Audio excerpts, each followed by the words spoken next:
Right, welcome back to the show. If you just joined us, this is Good Morning Ghana live on Metro TV. And it's time to have our usual Thursday morning conversation about the mining industry in Ghana with the CEO of the Minerals Commission, Mr. Martin Ayisi. Okay, so good morning, Martin. Good morning. So today we'll be starting our discussion on small-scale mining. We really want to exhaust everything about small-scale mining. You would give us a historical perspective. You give us the current situation. We would look at the contributions to the economy and the nation, good, bad, and ugly. We would look at illegal mining, which we believe is not limited to just small-scale mining. So there are quite a lot of issues for us to look at. I'm sure that we'll probably give ourselves maybe 2, 3, possibly 4 editions to be able to exhaust all of this. But we will start today, and it's about small-scale mining. Yeah, quite a very topical, very, very topical, what do you call it, subject. A subject that evokes a lot of emotions and stuff like that. So we'll try and do justice to it. I watch a particular TV station on DSTV. I think channel 171, ID Extra, that's my favorite channel. Okay. It says the entire world is about 3 things. Everything else is secondary. It says money, greed, and sex. Okay. If you ask me in Ghana, I say Ghana is just about 2 things. Everything is secondary. It appears election and gold. Election and gold. Yes. Okay. That's how I see it. Okay. Randy, I am particularly interested in this topic. Let me start by saying that there's a lot of misinformation around. People don't have a real grip of the situation.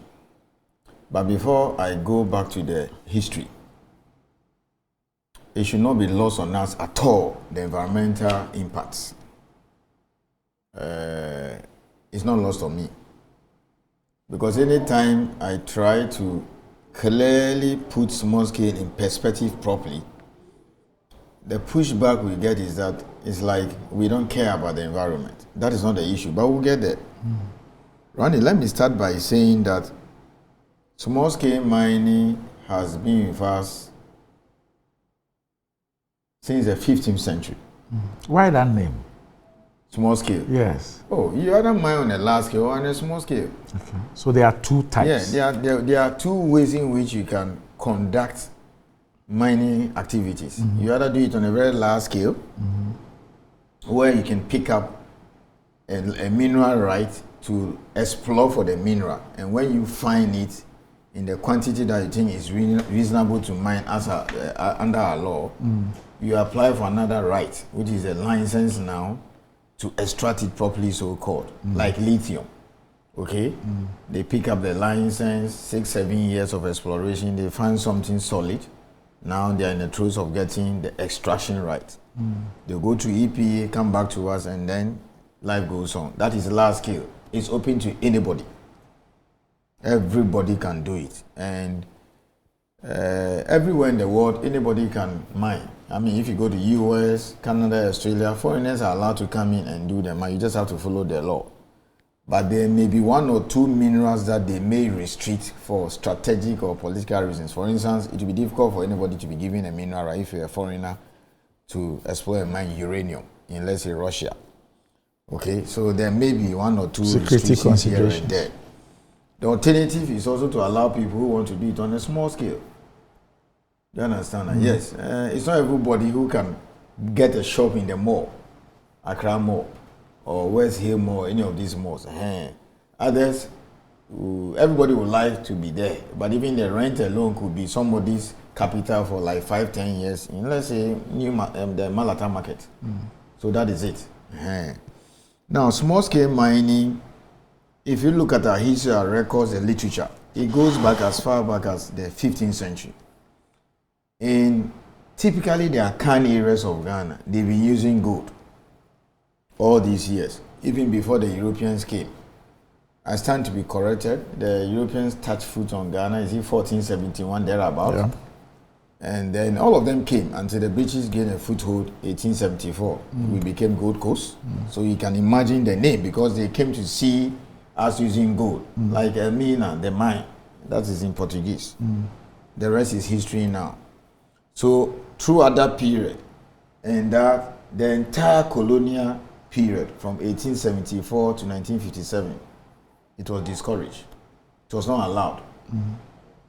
And then also throughout, even in Nkrumah's era, when we gained self-rule, NLC, Buzia, Achampo, all the way to 1989. So then what was going on? How were we getting our jewelry? You know, when it rains, you go to, is it Konongo, Dunkwa, Prestia, you know, they will pick this stuff behind their houses and co. And then they use it for jewelry and that kind of thing. Others also have these traditional tools they use to go to the river body, scoop and then just pan and take gold. No mercury then. No mercury. So even throughout our independence and then when Ghanaians were running the show, all the way to 1989, small scale was not allowed lawfully. Now, why 1989? That was when Ghanaians or entities were giving the various authorization approvals to do it lawfully. What led to that? A lot of gold was being traded in Togo. A lot of them, you know, throughout the 80s, a lot of them. And it turns out that all those were gold that were being smuggled from Ghana. This is a country that produces practically no gold. And they were making money. So those reforms that were introduced by Kwesi Botwe, you know, ERP 1, 83, 84, those days, you know, SAP and all those reforms, you know, it touched economic recovery program, let's put it that way. A critical area that was, you know, the policies also affected was the mining sector, where almost all the state gold mines that we have run down as a nation, Takwa, Prestea, Dunkwa, were sold. Even those days, they used to dredge for gold in what they call Fin River, large scale. We didn't see the kind of things we're seeing today. So the smuggling of Ghana's gold to Togo was what prompted the push for us to, if you like, for want of a better word, regulate it properly or formalize it. So that is how it started. So let me understand this. Is it to suggest that although we had not formalized, legalized and regulated small-scale mining, it was then being done illegally, and the gold was being sent to Togo for sale? Yes, because you see, people were picking gold, people were digging it, people were panning, especially those who were living along the various water bodies, what is being destroyed today. And they were doing that. And then there was no mechanism where anybody could give you any authorization, permit, license, as you call it, for you to go and extract it lawfully. So we had to find a way of taking it to, you know, taking it out of the country. And they were ending up in Togo. All of a sudden, you saw the huge numbers. So that is what prompted the, you know, the World Bank reforms, which advised government that, look, can you regularize and legalize this thing? Can you allow Ghanaians to do it lawfully? Can you allow people to get a permit, go and dig? Because if you remember, even throughout the 70s, many of the mines were even state-owned, and we ran them down. So I can understand why all these things happening. So 3 laws were quickly passed, all in 1989. PNDC Law 217, which was a mercury law. So mercury was, you know, actually allowed to be used for, you know, the extraction. And then PNDC Law 218, that is a small-scale gold law. And then PNDC Law 219, the one for PMC, which will allow an entity to buy it when they produce. Okay. That's how come you have PMC. Those days used to be Diamond Corporation that were handling diamonds. So those were the 3 legislation. So proper regime to regulate small-scale mining started 34 years ago, if my math is right, 1989. Now, those days, only 5 regions. So you see, those, you know, you normally start regulating activity by putting in a legal framework. Then you add the other administrative structures. So where was the Minerals Commission? Oh, Minerals Commission has been around then. Minerals Commission has been around for 37 years. So Minerals Commission 3 years earlier 86 was when they set up Minerals Commission. 1986. Okay.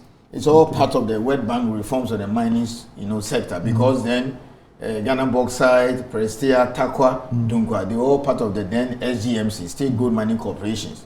The state were running them like GIOC, okay, GIOC Distilleries, GIOC Pharmaceuticals, and all those ones. They were state managed.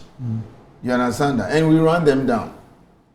They were run down like many of those. That's how come, again, as part of the divestiture, they set up the divestiture implementation committee, the Rawlings era, to sell of these SOEs that we couldn't manage, Ghana Airways and all those stuff.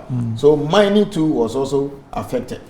So Takwa was run by the State Gold Mining Corporation. In fact, our head office used to be the Minerals Commission. Minerals Commission office. Is a State Gold Mining Corporation office. That's what we inherited. Takwa. No, the one in Cantonments, our head office now, and many of the SGMC properties. Okay. We took them over for us to be able to do that. Right. And then I think when the constitution was passed, we now had the Minerals Commission Act properly. That was Act 450, 1993. So we have been around since 86, properly so called. So when the formalization started, or the regularization, about 4 or 5 regions. Ashanti region. And then you have Eastern region. So then we had offices in Dunkwa. Sorry, we had offices in Odan and then Akwetia. Yes, they are still around. They're small. Then we had Central region. So Eastern region, Ashanti, Central. Typically in the Central region, the mining was going on in the tree-speaking area. So that's Dunkwa area. It is still, everything in Dunkwa today is all about mining. Dunkwa, Diaso, Upper West Danger, all those areas. So Minerals Commission had an office in Dunkwa. We are still there. Then Western region, we're even in Enchi and Asankragwa. Okay, now Western region has been split into 2. And then we opened an office in Bolga. So Upper East, Western region, which has now been split into 2. Bolga? Yes, Bolga. Back then? Yes, back then. They have been doing small scale ever since. Really? Yes. Now 2 large scale mines, big, taking place. Oh, this is news to me because I thought the Bolga thing was something No, it new. is not Cardinal or that open. Yes, they've been doing small scale mining for ages. Whoa. Okay. So our Bolga office has been around all these years. So Upper East, in the area. Then it was Upper region. Or then it had been split? Oh, the Upper East. Okay. It has been Upper East. Okay. And even those colonial days, they used to have a gold mine, at a place called Nangodi. Okay. Yes. And I think the British closed it down because they thought it was not rich enough also. Today, serious prospecting is going on. So to summarize, Central region, Upper East, Ashanti region, Central, and Eastern. These were the areas that formalization and regularization started. So they started using this mercury retort, and then they were helping them to mine. We did not see the devastation that we are seeing today. So Randy, 34 years on, we have moved from 4 or 5 regions to 12, 13 now. And then we have moved from roughly about 100,000, 200,000 those days, 34 years ago, to 3 million. So you see, it's important when people get up and say, let's ban it, let's stop it, because of the anger and the outrage of the environmental devastation we are seeing.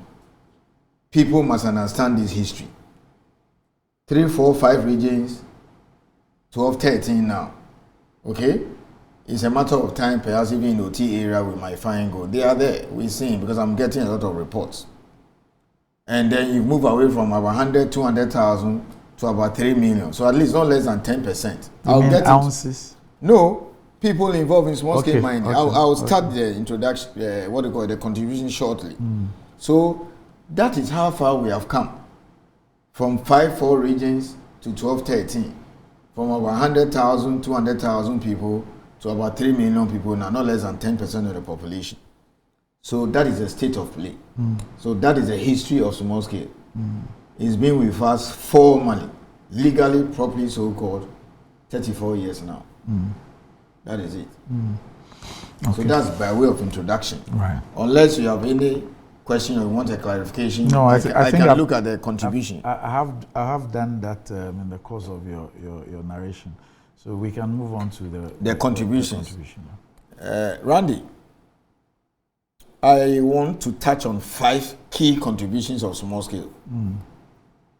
The first one is that I have just, in summarizing, mentioned the fact that small scale now is taking place in about 12, 13 regions in Ghana.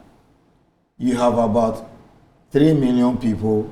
Can we do a quick recap of Yes. this 12 or 13? 13 regions. Yes. Oh, Which regions? take out Greater Accra. For now, technology is changing everything. So for now, there's nothing going on small scale wise for good. There are other minerals being mined in Greater Accra anyway. I mean, salt is a mineral, a lot of quarries. All those things come under our remit. So take out Greater Accra. In terms of gold. In terms of so gold. Greater Accra out. Take out Volta. Volta region. Okay. And then take out Oti, where I come 3. from. So The 3 rest, out of the 16. Oh, yes. The rest. The rest, small scale is taking place. Okay. Yes. And it's expanding very fast. So Bunu East. All of them. Ahafo, Savannah. All of them. Northern. You don't worry. Northeast. I'll break them down. Right. I'll break them down. There's a place called Nangruma. What? Nangruma. Where? It's in northeast. Okay. Yes, they do it underground. We are about to formalize them. So I'll pick each region and touch on them. Maybe not today because the contributions may take our time. Right. So the first one I want to talk about is the kind of livelihoods small scale mining support in this country. No less than 3 million. If we are being told by the statisticians that we are about 30 million, that means at least about 10%, at least not less than 10% of the population's livelihood depends on small scale. Now, I will need some 2-3 minutes to delve into this livelihood thing properly. Please go ahead. Randy, I am not talking about mere employment. That is, after explaining that, then you get it properly when people say, well, let's ban or suspend it, that they got to be careful.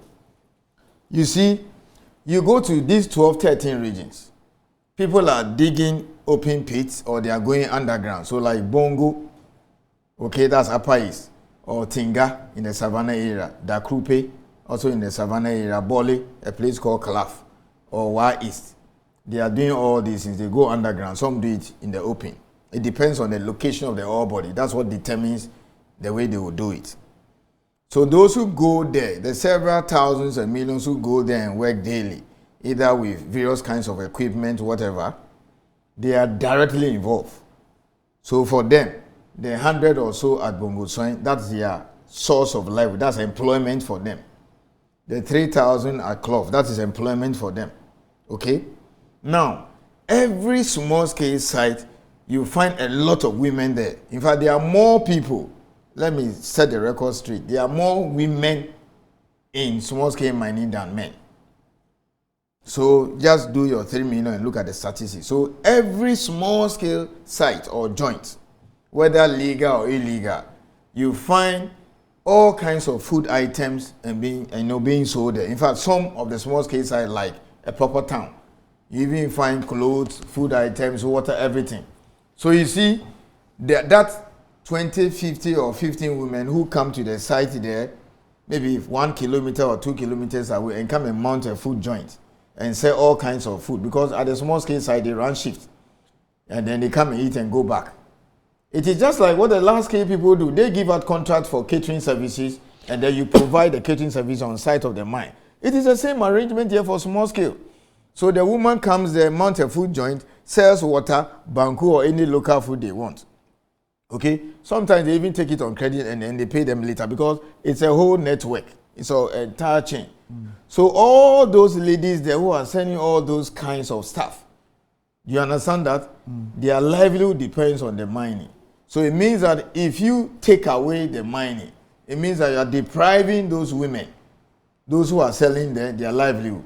Now, those who have gotten a bubuya and then brings it to the small scale site and then come and take stuff away and move things around. His livelihood is linked to small scale mining. Now, apart from that too, the farmer is assured of Auntie Mansa coming there all the time to come and get stuff. Sometimes more often than not even on credit, because she knows, the farmer knows very well that when the miners get their stuff out there, they will pay her and then they also come and pay. So the farmer there, those who sell all kinds of stuff there, their livelihood depends on it. Now, if you go to a place like Takwa or Prestia, okay, or even Bibiani, the central business district there, you see it's a proper market, because there are millions and thousands of people who are doing small scale mining, and mining is circulating. People come there and shop, buy clothes, etc. So if you say they should stop, that means that even the market could as well close or things will go down. That is also that. Now remember, they are using a lot of equipment now.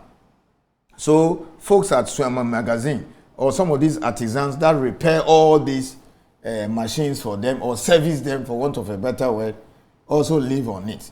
Now, there's something that will shock you. There are a lot of filling stations in the small scale mining areas. A lot of them.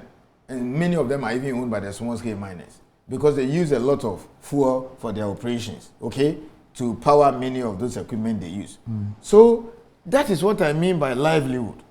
So the 3 million I'm talking about is direct and indirect, and the figures are going up with a lot of people doing mining in the north. So Randy, when you get up and say that because of what is happening to Pra, I am not defending that, okay? I understand the anger. Because of what is happening to Akobra, ban small scale mining. Then you ask yourself, what do you do with 3 million people? You cannot force everybody to farm. People go out there, they, on a good day, 50, 100 grams, they make about 100,000 Ghana cedis. That's my salary for about 3, 4, 5 months. Okay? So sometimes you should understand the socioeconomic conditions in the rural areas. What do you do with 3 million people whose livelihood is tied to this whole thing? Takwa is a municipality. There are thousands of people doing small-scale mining underground. I will come and discuss the causes and what we should do about the environmental degradation. Every government, not just in Ghana, whether NDC, NPP, or even in the developed world, when you are designing your programs and co, and you are taking your programs and policies to the people to either vote for you or steer the affairs of this nation, you take into consideration the economy of the people, the socio-economic situation of the people. No government will pursue a policy that will throw people out of, what do you call it, you destroy their livelihood. So you end up making a very bad situation worse. So Bongo, they have license. Kolof, we are about giving them the license. We didn't send the security people to go and evict them because they are underground. That's the beauty of the small scale in the north. Dakrupe, Tinga, also in the Bole DC, they are underground working. Tinga people have license. Government has given them a free machine. Take the guy at Japa or Being Mine. He was declared the best small scale miner last year. He has his license. He has EPA. He has operating permit. It's hard rock. It's localized. He's been at the same place for over 10 years. So look at all these people who are doing it lawfully and they are being regulated and inspectors visit them. Because somebody has gone to Pra or Nankobra, which is making the water looks like apple juice or Milo, which I took this morning, I'm taking here, you stop everybody. So I always talk about 2, 3 things at play here. If you're asking for a ban or a suspension, one is either you don't understand the entire small scale mining, and I'm sure you are even shocked to hear some things from me this morning, or you don't have a grips of the situation on the ground, or further still, you are judging small scale mining by what you see on television. A lot of people have lived in Accra all their life. They've never gone outside Accra. For instance, until I was, I went to secondary school in Volta region for 7 years. Okay? Yes. There are a lot of people, millions of people born bred in Accra here. We told the population of Accra is about 5-6 million who have never gone outside Accra. Even there are some people, because they happen to go and study engineering, then they went to KNUSC. So Kumasi was their first, foray outside Accra. So everything he hears about small scale, everything he knows about small scale is what you are showing on television now. The devastation, the water body. Do you understand? People don't know that that's how it is. Yes, we also owe it a duty to come and explain the nature of the industry so that when you say they should stop it because pra is polluted or fin is bad or bream has been diverted and then it's creating problems, you also need to take a step back and understand. People don't have education. So they can speak their mind. You can stop them. That is it. For a lot of these people, for many of these people, they'll say that yes, I mean, we're speaking about the livelihood of 3 million people. Yes, the livelihood of 3 million people. But then perhaps the actions of maybe a few 200,000 people out of this 3 is million what is living to the will jeopardize the livelihood of 30 million people. Randy, I agree. Yes. So maybe when I start the causes of illegal mining, okay, what is driving that and what government is doing or how we can stop it, we will touch on all those things. Okay? Yes, that is true. Like you put peanuts in your mouth and you're enjoying it with your banana. Then one rotten one enters. It changes the taste in your mouth. I agree. So I'll touch on that maybe next week or the other week. So that is the first thing I want you to understand. Contribution to small scale mining. Right. Ronnie, the second one. The large scale people don't sell their good locally. It is exported. The nearly 70 or so percent. The one Bank of Ghana buys some to show up our reserves. Okay? That is it. We're looking forward to making sure they refine them here. So you see this my ring. Marriage. Okay? I don't know. Maybe yours is platinum or I don't know. But a lot of people, I'm sure every weekend there's some marriage ceremony going somewhere. The jewelry we are all wearing. It is now that of late we bring them from Dubai, now I hear Turkey. So the jewelry that is, done locally here, the raw gold is coming from small scale. So one other contribution is that it's a source of raw gold for the jewelry industry. So when you stop it, you are collapsing the jewelry industry. It's not everybody that can afford those expensive things from Dubai. This is just 18 carats. It didn't cost anything for me to do it years ago. So that is it. The third one, the gold for oil program. It is coming from small scale. They are not buying from large scale. It is coming from the small scale sector. That is it. Now, small scale also produces, not less than a third of Ghana's gold. Last year, the receipt was about $1.1 billion. And they are supposed to return 80% when you export. It comes back anyway. So it shows up our reserves. The highest they've ever done was in 2018. That was about 43%. So it was almost about $2 billion. So we could be doing actually $2-3 billion. And today, as we speak, I explain this data to me again. You say that they're supposed to return 80%. And now yes. let me tell you how the thing is. Until 1st January, when the government decided to be buying it now, what you do is that when you're a small scale miner, you are not allowed to export the gold yourself. You must sell to a licensed buyer. Somebody who has been given a license to buy it from you and export. Okay? Nothing also stops a small scale miner from going for the license to also export. So a few mine and even export.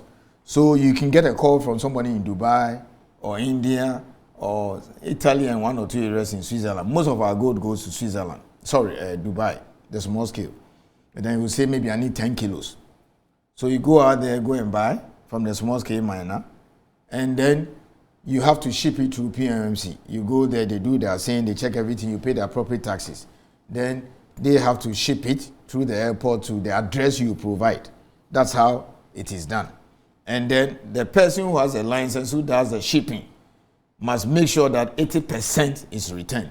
If you don't do that, your license is taken. 80% of the proceeds. 80% of whatever you took outside, the proceed, yes. it comes back to the country. Right. And we check that very well. So some of them have. Bank of Ghana will block it. So for the benefit of those who perhaps do not know, you used a word, a saying. What is that? Oh, a saying is just like. So it's ASSAYING. Yes, let me be ordinary. Yes. Like if you want to find out whether you have malaria, you take your blood, go to the lab, they put it through all kinds of processes. So what you bring is just like you dug up something from the earth, and you've done your local smelting or whatever.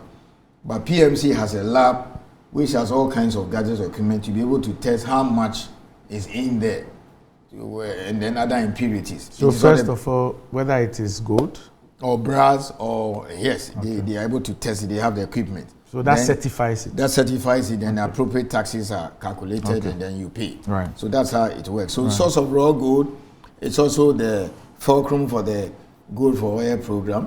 I've talked about the millions directly, indirectly involved that supports their livelihood. And then the receipts that we also get. There's one thing I have to mention. There are more people in small-scale mining than cocoa now. Cocoa? Yes. Yes. So you see the 5 regions in the northern part.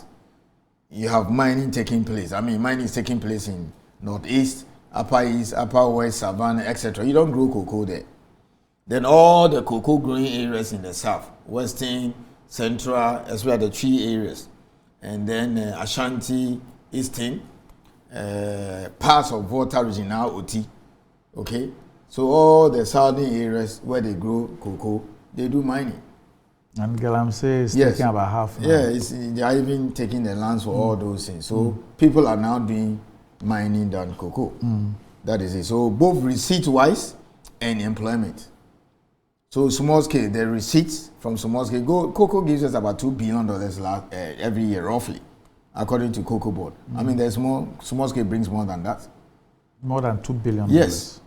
Okay, and then employment too. But of course, cocoa does not destroy the environment. So I can understand your earlier reaction or question. Then, over the years, we have also realized that small scale tends to serve as a precursor to large scale exploration. Explain that. Oh, what it simply means is that the moment you start seeing 1 or 2 small scale people, the first thing you see is large scale people coming out to look for licenses. So like pathfinders. Okay. That is why almost every large scale concession, wherever large scale mining operation is taking place, there's small scale. All the big mining companies producing gold in Ghana, small scales are around them. They are just around them, do it lawfully, or they are, that video for example, that's a farmer who says that he will sell his cocoa. Yeah, that's funny. Yes, there's a debate we can have later on it. The cocoa galamsey issue is something I'll touch on. Okay, so roughly that is the kind of things that small scale is doing. The livelihood, it supports the entire local economy, and there are towns that grew out of mining. I mean, Takwa, the first railway line from Sekeni to Takwa was constructed by the colonial people to bring equipment to exploit the Takwa mines. And then Prestia, Diaso, Dunkwa. These are mining towns. So when you say stop it, they are going to collapse. You know, livelihoods there will be wiped away because everything that happens in Takwa, okay, take away the university, take away the large scale. There are 2 big large scale mines, Idua Prim and then Takwa, owned by Goldfields, and then the university. So when we take out all these things, okay, the other thousands who live there, their life is on mining. Everything that is, any money that you see being spent in the Central Business District of Takwa, Bibiani, Presia, Dunkwa, can be traced to small scale mining. Okay, so when you stop it, then it means that sales, market, everything will go down. That is it. Yes, so that is it. So good for oil, raw good for jewelry, source of livelihood, supports the local economy, and then the receipts.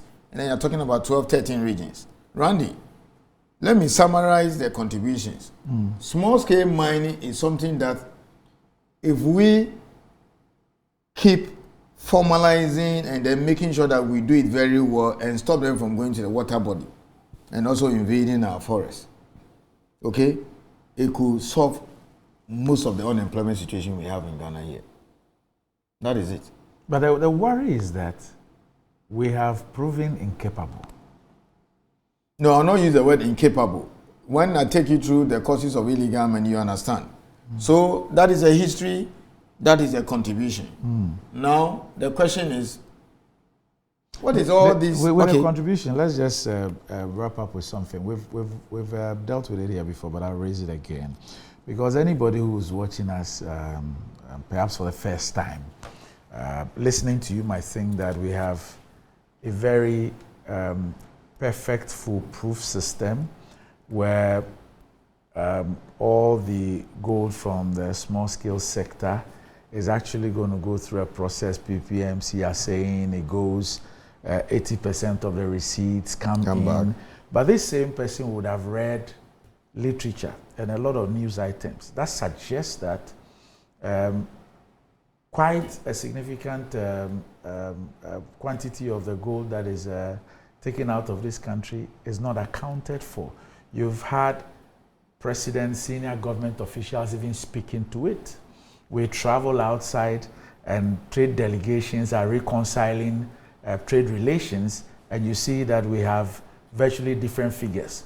When we are speaking about our gold exports and we mention our figures, they are also speaking about their gold imports from our country, and they have higher figures. And there obviously is a disconnect between what actually lives here and what is accounted for. Randy, I'll answer that, then we can start the discussion on illegal money when we have time. Randy, I'm not here to paint 100% perfect situation or scenario. No. There are a lot of leakages and a lot of things are going on which we need to fix as a regulator, and then of course governments too. Do you understand? A lot of us. But I'll tell you, I'll answer that specific one. We have every reason to believe that smuggling is going on. People take some of our goods to Ivory Coast and other neighboring countries. The North, for example, they used to take it to Burkina Faso, but I doubt whether it's still the situation now because of the insecurity situation. Well, they themselves have left their country and they've come here and they are doing small-scale mining.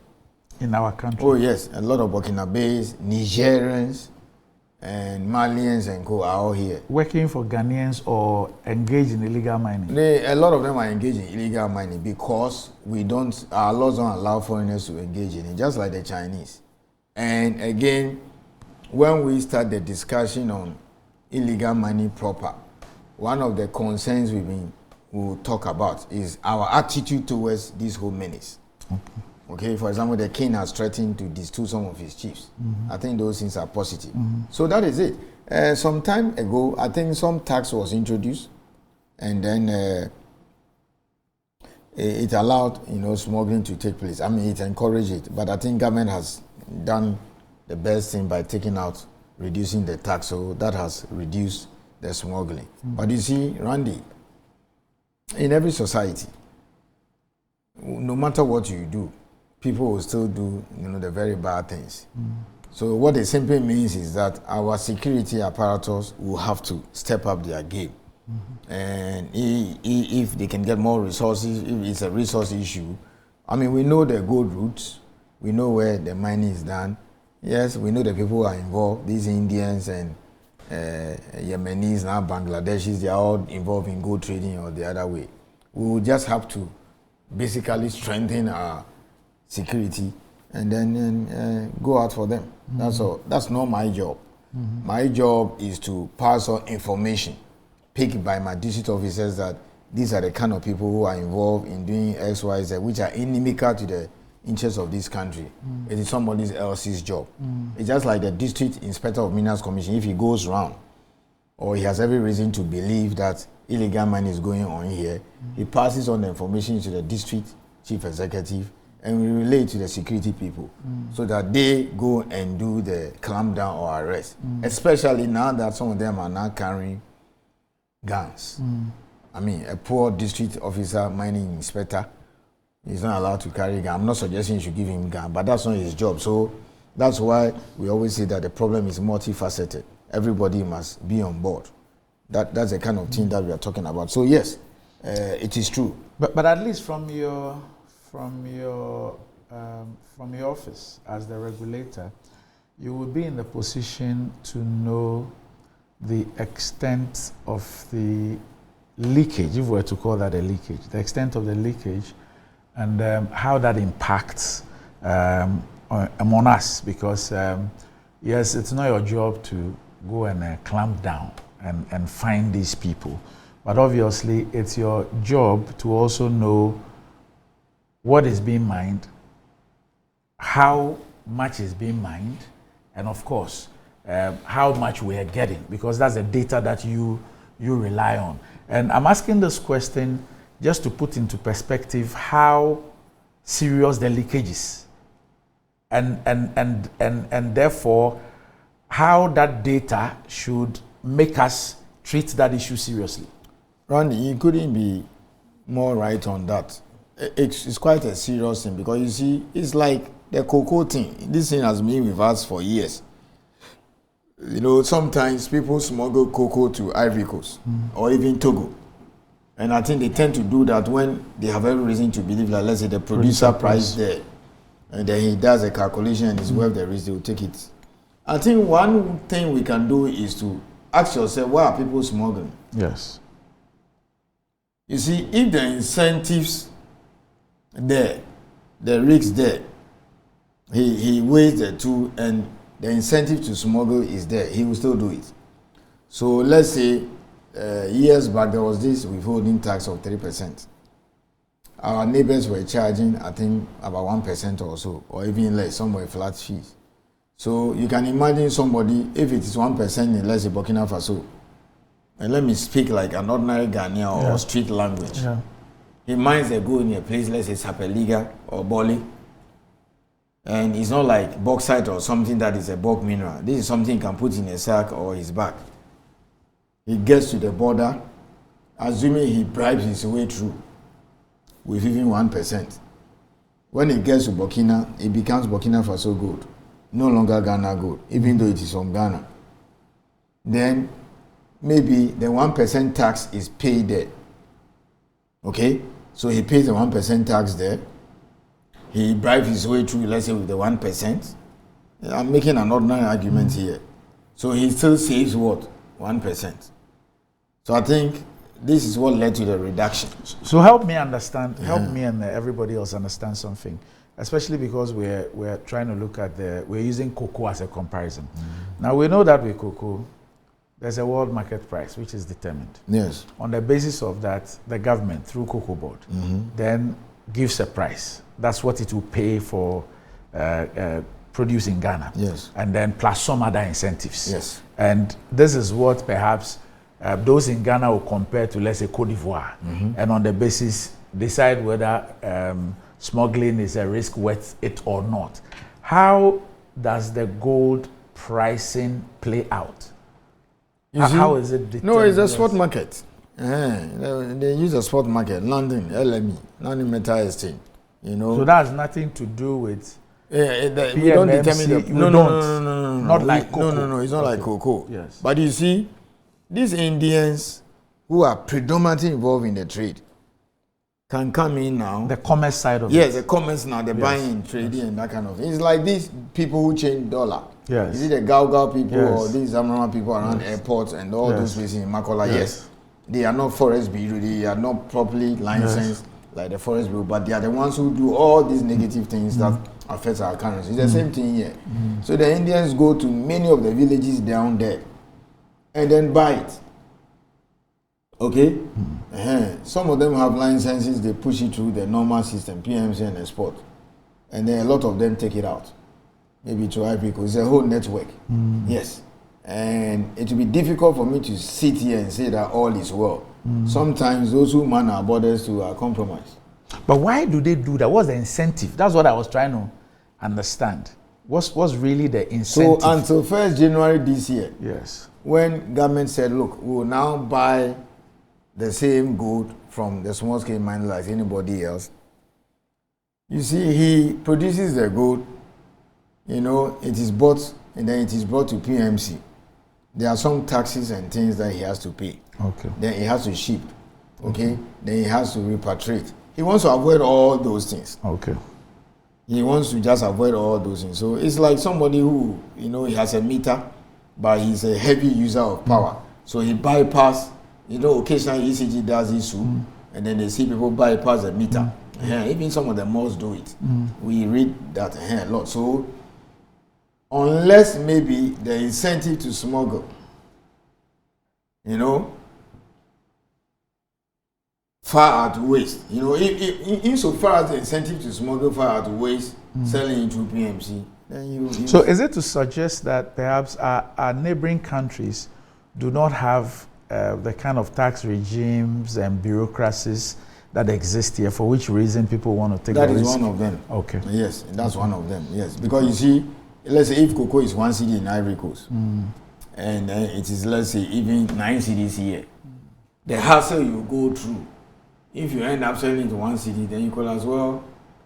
You understand? Yeah. But when they do their calculation and then the benefit of taking it outside the border far outweighs if it sells it through the official, then they'll continue to do it. Right. Yes, and they do it a lot. They do a lot of smuggling. Okay. Yes, they just, because some of them are just on the border, so they just cross, buy, and then take it. You know, he will not waste his time. Then maybe some Indians and Lebanese who will cross, okay, as if they are coming to trade in Ghana. Because you have a lot of small-scale mining in Zima and Elembele and all those areas. So he will not waste his time. They will just buy it and just take it across to, across to, what do you call it, Ivory Coast to go and sell it. So we will need to tighten our borders. That is it, yes. Okay, all right. So, Martin, we need to leave it here for today. Next week, we'll touch on illegal mining. Yes. What are the causes and what government is doing. Yes. But Randy, let me leave you with this. Yes. The mining sector, or even small scale, is an area that if we manage it very well, we will not only be dealing with unemployment situation or livelihoods, but that alone can take care of this country. Really? Oh yeah. Small scale. Randy, what are you talking about? Okay. So just answer this. I'll give you more information when I come next week. I'm saying small scale mining and then the large scale. The two put together. Yes. Okay, the two put together. Yes, but particularly small scale. Between the two. You can't get 50,000 people working in the large scale sector. Okay? I don't have on my the data system 50,000 workers for the entire large-scale operations in Ghana, direct and indirect. Really? Yes. You understand that? Yes, direct and indirect, they don't even reach 50,000 full-time employees. And also those who are providing. If you add the support services, I will not even get 50,000. I have all those data because you see, every month, the mining companies file their returns. So let's say if you take Takwa Goldfields, in our template, how many full-time workers do you have? Junior staff, senior staff, expatriate if any, and then indirect. So for example, if you are giving out contract services for mining, medical, those who supply all those people. So you have a contract miner who has about 100 workers. You count all. So they do it direct and indirect. They provide all those things. I don't think I can count 50,000. It's just that the receipts tend to be higher. So compared to small scale, where you're talking about 3 million. How come the receipts are higher? Oh, they are doing it on a large scale. So the production. Volumes. Yeah, the volumes. Okay. Yes, but I told you 2018, the small scale people got close. They did about 43. Yes, percent. Okay, they were almost. That was a year we stopped it lawfully. So the accounts have a saying, Ukoya now buy. So that is it. I understand the anger, seriously, the outrage, myself. But don't look at that and then just say, oh, stop it altogether. So you mean you don't throw the dirty water away with the baby? Because you see, the entire northern part of this country, the 5 regions there, they are not doing it open pit. They go down because their rocks are down there. They enter the hole and then try and laboriously bring the rocks up. And then they crash it locally. So we are saying we'll give you the machine. This is taxpayers' money. The machine is more than 150,000. You give it to them, work and pay. They are happy. Dollars. Yes, and then you have to help them sink the shaft. Okay, we give them money to sink borehole, so they have their livelihood. And then I keep saying this thing. The Bongo chief tells me that they have one farming season. Those of us in the south have only one. There are 2. So a lot of them come as migrant farmers to come and do a busan those days, or come and do menial jobs, or come to the south and look for work. or come and farm. That's how you have a lot of northness in the regions that straddle the north, like Buno East. You see, you have a lot of them farming. Now, the small scale areas in the north now, they said they will work January to December. So January, February, March. Okay, the thick of the dry season there, they don't have to come down south. They can be working. There's water there. They use what do you call it? A good processing mercury-free machine. So it means that as you distribute more good catches, which does not use mercury, only water, they recover 90. So they make more money. Okay? And then when we spend more money on geological investigation to investigate more blocks, then we can now help them to do it lawfully. These things will take time. So it's all patience. Right. But let nobody downplay or joke with small-scale mining in Ghana. You get toast. Okay. All right. So Olivia will continue next week. Thanks, Mr. Ayisi, for joining me as usual and as always. Happy for